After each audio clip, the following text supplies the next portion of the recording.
ఇప్పుడు లిక్కర్ కుంభకోణాలు liquor 1, liquor 2 అనాలి. లిక్కర్ 1 వైసీపీ మీద గతంలో జరిగిందని ఆరోపణలతో పెట్టింది. దాంట్లో కొంతమంది అరెస్టు, జైలు, బెయిలు నడుస్తుంది. బట్ అక్కడ ఇంతవరకు ప్రాథమికమైనటువంటి ఆధారాలు లేవంటూ కోర్టులు కూడా బెయిల్ ఇవ్వడం ప్రారంభించినటువంటిది కేవలం వాడు చెప్పాడని వీడు చెప్పాడని మాత్రమే నడుస్తూ వచ్చింది. ఇంతవరకు దాంట్లో కరెక్ట్ అయినటువంటి ఆధారాలు ఏమీ లభించలేదు. ఆ కేసులో కాకపోతే ఏంటంటే ఇప్పుడు రెండోది వచ్చేటప్పుడు కల్తీ లిక్కర్కి సంబంధించినటువంటిది. ఈ రెండు కూడా జగన్ మీదకి తోసే ప్రయత్నమే జరుగుతుంది. అది ఓకే, సెకండ్ పాయింట్. బట్ ఇప్పుడు మొట్టమొదటి లిక్కర్ కేసులో వెంకటేష్ నాయుడు అనేటటువంటి వ్యక్తి ఏదైతే చెవిరెడ్డి అనుచరుడు అతని దగ్గర డబ్బులు కట్టల మీద నుంచున్నాడు చూడండి అంటే ఈ అంతకు ముందుకే వీడియోస్ అన్నటువంటిది ఓపెన్ అయింది. అయితే అతని ఫోన్ ఓపెన్ చేయడానికి నిన్న ఏసీబీ కోర్టు అనుమతి ఇచ్చేటప్పుడు అతను రెచ్చిపోయి అరిచి కేకలేశాడు. వాళ్ళ ఆవిడ గట్టిగా దబాయించిందంట, ఏమున్నాయి అసలు, ఏం దాచావు అందులో అన్నటువంటిది.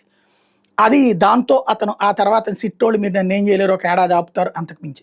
అంటే అతన్ని చూస్తుంటే అదేదో లెక్కర గురించిన భయాలు ఏం లేవు. అతను డబ్బులకి సంబంధించి వ్యాపారాలు చేస్తాడు, అదేం పెద్ద ఇష్యూ కాదు.